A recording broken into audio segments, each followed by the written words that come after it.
Hey everyone, welcome to Waking to Glory. I'm Jeanette Ross, and today I'm talking about God's heart for family, and with that comes a super fun testimony.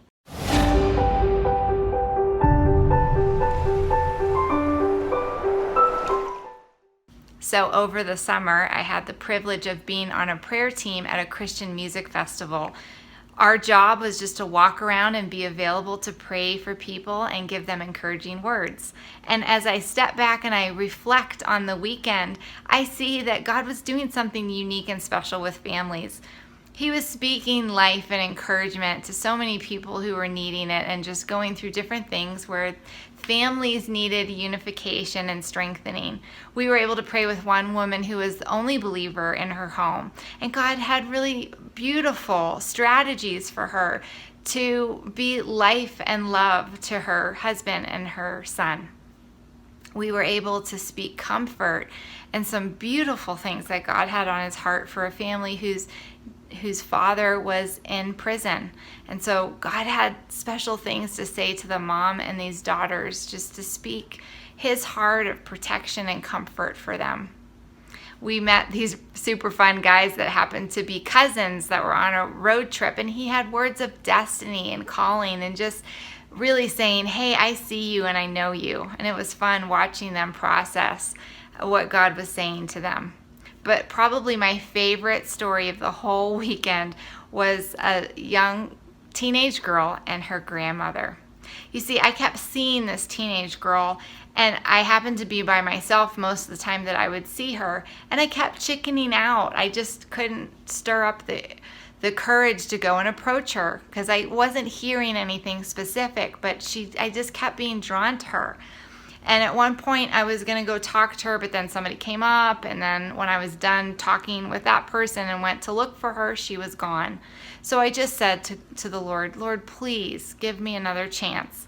If there is something that you want to do to encourage her, and I can be a part of that, will you please bring her back? I promise I will go talk to her. Well, sure enough, a few hours later, I notice her.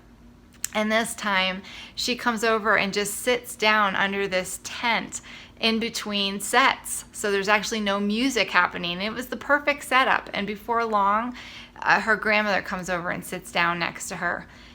And I was able to just kind of step back and say, okay, Lord, there's not a lot of distraction right now with people walking around and with music. And so what is it that you want to say to this girl?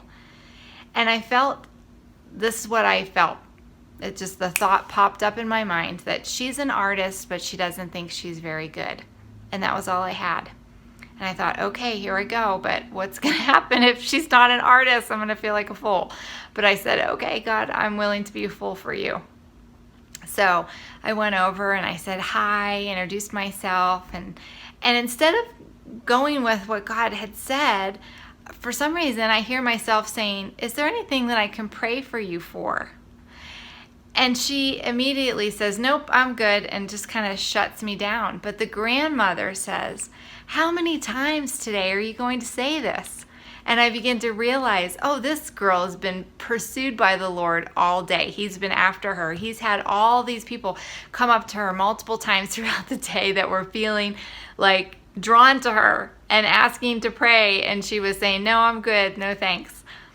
So then the grandmother says, well, why don't you just have her pray for your neck? And she begins to explain to me, oh, she was jumping around in a mosh pit and her neck is sore. But the granddaughter begins to swing her head around and say, no, I'm fine, and I can see that she is. So I said, well, let me just tell you this. Before I came over, I just asked the Lord if there was anything that he wanted to say to encourage you. And this is what I heard. And I said, I was sensing that you were an artist, but you didn't think you were very good. And when I said that, the grandmother affirmed it and said, oh, she's got that right. And the girl kind of dropped her eyes. But then I began to sense God's heart. And he began to say more. And I felt him say, tell her that I think she's amazing. And so I told her. And when I told her that, her eyes came up and got really wide and then started to fill with tears. And then the grandmother's like, oh my gosh, I'm crying. And both of them were kind of tearing up. And I just began to speak to her, God's heart for her, that he loves her, that he has gifted her, that he gave her that talent, and he loves that she expresses herself that way, and to keep going and keep doing it. And I have no idea if she has talent that's ever going to be hanging up in an art gallery or that other people will value, but I knew that God loved her and he valued what she was doing. And it's very similar to me with my kids. They draw little things. Even when they were little, they would scribble. I mean, it was literally scribbles, and they would bring it to me, and I would love it and cherish it, and it would get the best place of real estate on my refrigerator, and I wanted everybody that came in to see, look at what my kid did. They're awesome. Look at this. They're amazing, and I love them. And God had the same heart towards her, and it was beautiful what he was doing in her. But then my attention was drawn to the grandmother, and I saw a picture of her in her room praying. And I felt like God was saying, she's been praying for her family, and she's feeling really weary because she's not always seeing the results. And the enemy has been trying to convince her that her prayers aren't effective. And so I just began to speak life to her and just affirm, God sees you. He hears your prayers. They matter. Don't stop. Keep going. They're doing things in the spirit realm. They're making a difference, and keep going. He's appointed you for this time, for your family. So don't stop, keep going. And she started crying more, and it was beautiful. And then I was able to just pray for them and bless what God was doing in them, and affirm even the bond that they were having in this special moment that they were sharing this weekend over, enjoying Christian music. It was super fun.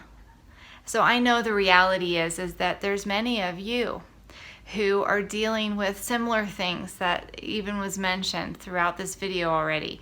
Or you have your own unique situation where your family is going through something that's causing a lot of turmoil, and you're feeling weary, or you're scared, or you're having a hard time holding on to God's hope. And so I just want to encourage you and bless you in this time. So let me pray for you. Father, I thank you for your son and your daughter, and that you love them, and that you give them your peace. And so I pray that they would have your strength to grab a hold of the peace that is within them as you reside in them, and that you would allow them to speak it out, to speak that peace, to activate it, that they would be known for people of God's peace.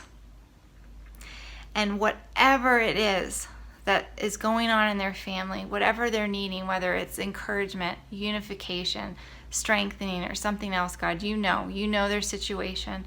I pray that they can grab a hold of it, that they can see it, they can see your hope, they can see your possibility, and that they would hold on to that and not let anything rip that out of their hand, God, that they would trust you.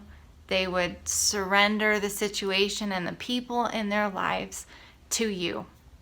God, rise up and be whatever they're needing of you in this time, and help them to believe you for it. Guys, be so blessed. And today, as you go out, go from glory to glory. All right, bye.